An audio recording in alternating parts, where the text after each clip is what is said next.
right, he's going to be over here in a minute. Awesome. So he's signing some tails right now that we're going to throw out after the interview. Give him a warm welcome when it's time.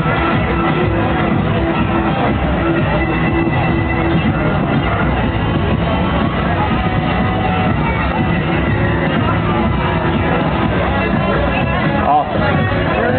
Guys, in case you don't know, 2011 Daytona 500 champion. Just got a top 10, I think, in Talladega. Trevor Bayne is going to be right up here in just a minute.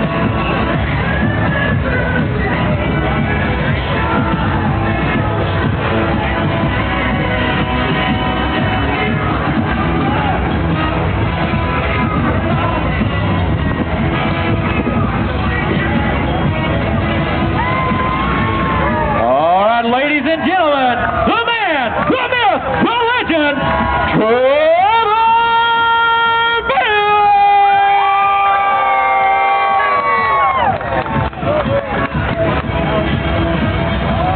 Everybody out here. Let's get this thing. Hello. All right, good. How are y'all doing today? Good? Awesome, awesome. So we're so excited to have you here, Trevor. Hey, I've been watching some of your videos, your video blog. Fantastic stuff. You guys got to watch it. One of my favorite ones, in case you guys didn't know, Trevor is a culinary expert for some great cooking. Well, that's my opinion. That's questionable. You judge for yourself. Watch his cooking video at trevorbayne.com. Fantastic stuff. Awesome. So you've been having a good year. I mean, you've been having a good run ever since you started in NASCAR. I've followed your career a little bit, learned a little bit about you. Of course, first time you ran the Daytona 500, got that win. Unbelievable. Fantastic. Yeah, go ahead. Awesome. Consistently getting top 5s, top 10s. Man, you're a darn good racer. And tonight's your debut in the All-Star. So tell us a little bit about your feelings about Charlotte and getting to run the All-Star. I'm really excited about the All-Star race. One of the tracks that I look forward to coming to every year is Charlotte, but I've only got to race here one time in Cup. And last year I thought I was going to get to run the All-Star race. Unfortunately, I was in the hospital, didn't get to make it. But this year we're back in action, and it makes it even more sweet now that we're here and just ready to go. So what's happening, man? Y'all are awesome, and the All-Star race is it's a lot of fun because there's nothing on the line for these guys. They push it to the edge.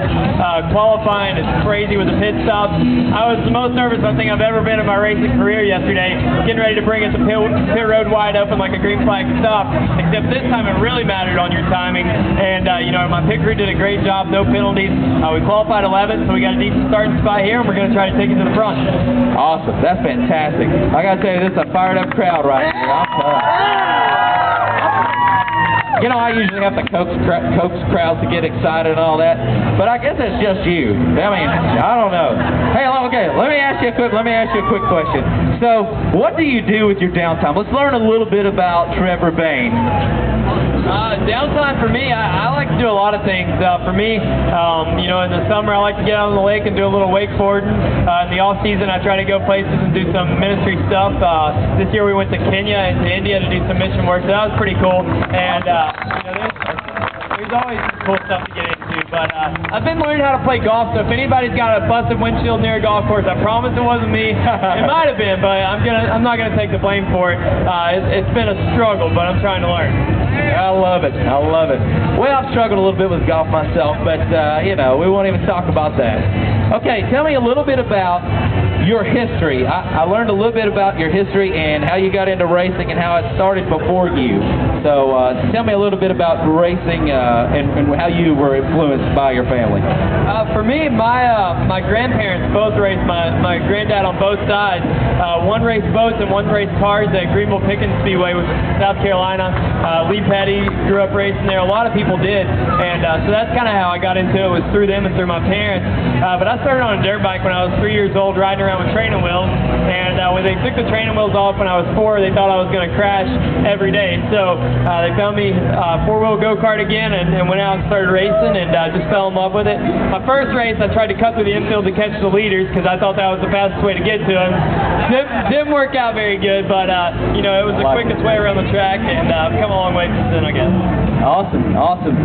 Okay, along those lines, I read something about you leaving home at a very young age to pursue your career in NASCAR. Yeah, I moved out from Tennessee. I lived in Knoxville, Tennessee. I grew up there. This is Tennessee, people. I like it. That's his sisters, by the way. Thanks a lot, Bang Girl. I moved out from my parents' house when I was 15 years old to go to drive for Dale Earnhardt Incorporated. So I moved to Charlotte, or the Mooresville area, and my crew chief would have to come pick me up and take me to the shop because I didn't have a driver's license yet. And just kind of have to stay at home for dinner. But, you know, it was cool to be able to go out, move out, pursue my dreams. My parents trusted me, and, you know, we've been able to make it work. That's been cool. Awesome. That's exciting. So, I'd like to ask you about this. I watched your video on IamSecond.com. How much of a role do you think your faith has played in your success in the business? Well, it's everything for me. I started off when I started racing, I was doing it for me. I loved racing, enjoyed it, and wanted to be at the racetrack all the time. But as I've grown up and become more of my faith and my relationship with Jesus, I've just realized that, you know, it's not about me. This is a platform that God's given me to glorify Him, and that's what I want to do with it. So it's kind of crazy. Right before... Awesome. Yeah, give it up. That's awesome. Right before the Daytona 500, we just sat down and I said, we're trying to do this on our own. We're trying to figure out the best way to make this work, but if this is what you want, then show me how to grow my platform or do whatever you want to do. And if I'm not supposed to race, then I won't be here. I'll do whatever it is. And fortunately, we went and won. It doesn't always happen that way. I've had a lot more lows in my career than I have highs, but we've had plenty of highs, and it's been a cool thing to see. And just try not to ride the roller coaster too much and just stay level and find my value in something else, I guess. Man, that's exciting. Very good, very good. So, I know you may even be tired of talking about it, but I know the Daytona 500, if you're in first place and there's only 5 laps to go, you're just not going to win. It doesn't happen. So, were you, like, something always happens. Somebody bumps you, something, you run out of fuel, you get a flat tire, it just doesn't happen. You were up there, and then when you won, were you surprised about it? Were you like, really? Or what? Yeah, I mean, I screamed out, "Are you kidding me?" Because it felt like, it was a big joke, or I felt like I was dreaming. Because, like you said, you don't normally win, even if you're leading on the last lap.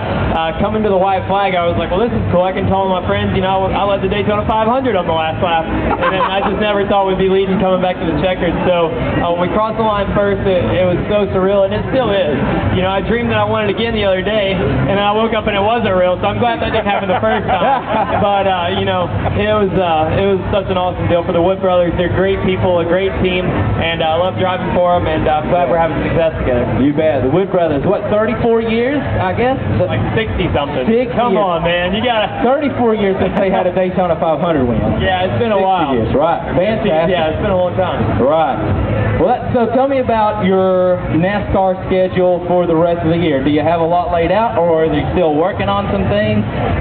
We're definitely trying to add more races. We added 4 races with Camping World and Good Sam Club, which is the RV Center's Camping World, and Good Sam is their service club. So definitely get involved in that. I drove my motorhome here myself, actually, and it was a little bit of a hassle, but I had fun road tripping, and it was pretty funny. All the guys in the motorhome lot were making fun of me, but I'm not big time yet, so I have to do things like that. But we're trying to add more races to the schedule where I can't get a motorhome driver, and I can just worry about racing all the time.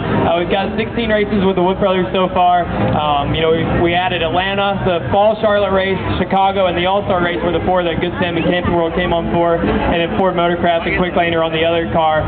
But we're excited about it. We're running this weekend. We're running the 600, so hopefully we can get a win here in the next couple weeks. Awesome, awesome. Well, our thoughts and prayers are definitely with you for all that. By the way, I'll be emailing my resume to you for motorhome driver. You guys stay off of it. I'm going to go for that, okay? Anyway, okay, I know you got a busy schedule.